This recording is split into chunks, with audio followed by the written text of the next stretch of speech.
preside over the House in his absence. But shift our focus to some news coming in from Bihar. As the politics over SIR, opposition parties along with RJD leader and Bihar LOP Legislative Council Rabri Devi hold protests outside Bihar Vidhan Sabha over special intensive revision of the voter list in Bihar. The opposition MPs, including Lok Sabha LOP Rahul Gandhi, Samajwadi Party Chief Akhilesh Yadav, were spotted outside at Makardwar of Parliament over the issue of SIR. The second date of Bihar State Assembly has the RJD, Congress and left parties protesting on the steps of Assembly. The protests have been intensifying against the ongoing special intensive revision of the electoral rolls, hitting at PM Modi and CM Nitish Kumar. So that's what we are getting to know at this point of time in terms of Bihar.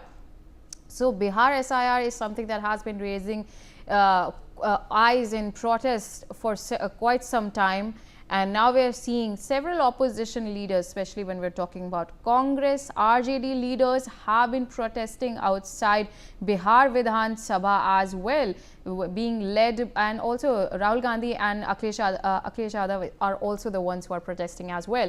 Joining me on the telecast is Ritesh Mishra. Ritesh, quite a political storm over there when we're talking about Bihar Vidhan Sabha as well, in Parliament as well. Makardwar protest, also happened in Makardwar as well in terms of Bihar SIR.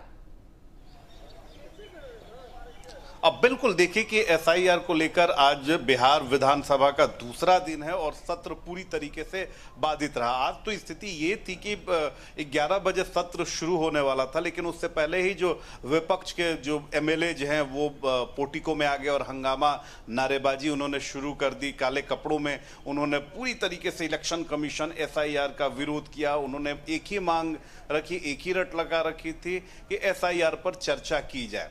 हालांकि इसके बाद फिर विधानसभा की कार्यवाही शुरू हुई, लेकिन अंदर सदन में भी बार बार विधानसभा अध्यक्ष के कहने के बावजूद, उनकी अपील के बावजूद जो विपक्षी विधायक हैं वो सुनने को तैयार नहीं थे।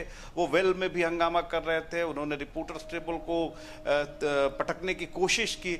उसके बाद फिर अंत में विधानसभा अध्यक्ष ने 2 बजे तक सदन स्थगित कर दी है। तो आज दूसरा दिन है, ये सत्र बेहद छोटा है, 5 दिनों का ये सत्र है, लेकिन उसके बावजूद भी जिस तरीके से विपक्ष हंगामा कर रहा है, बिल्कुल कहा जा सकता है कि इस सत्र में भी सिर्फ हंगामा ही देखने को मिलेगा। अगर बात करें पहले दिन की, यानी कल भी विधानसभा की कार्यवाही जो है बमुश्किल 17 मिनट ही चल सकी। और क्योंकि अभी देखिए कि बिहार में बाढ़ का समय है, मॉनसून अभी पूरी तरीके से एक्टिव है, इस पर कई सारी चीजें जो है सरकार अभी रखने वाली थी, बट विपक्ष के हंगामे की वजह से ये सारी चीजें जो है वो सदन में नहीं रखी जा सकी हैं। और इसका असर कहीं ना कहीं जो आम जनता है, जो लोग गांव में बैठे हुए हैं, बाढ़ में परेशान हैं, उनको झेलना पड़ेगा। विपक्ष के विधायकों का साफ तौर पे कहना है कि जब तक SIR के मुद्दे पर उन्हें बोलने का मौका नहीं दिया जाएगा, सदन में चर्चा नहीं होगी, उनका आंदोलन ऐसे ही रहेगा। वो सदन में भी इसी तरह से हंगामा करेंगे, वो सड़क पर भी उतरेंगे। जी। All right, Ritesh. Thank you so much for joining us on the telecast. Let's shift our focus to some other news coming in. Indian Army officials have stated that the first batch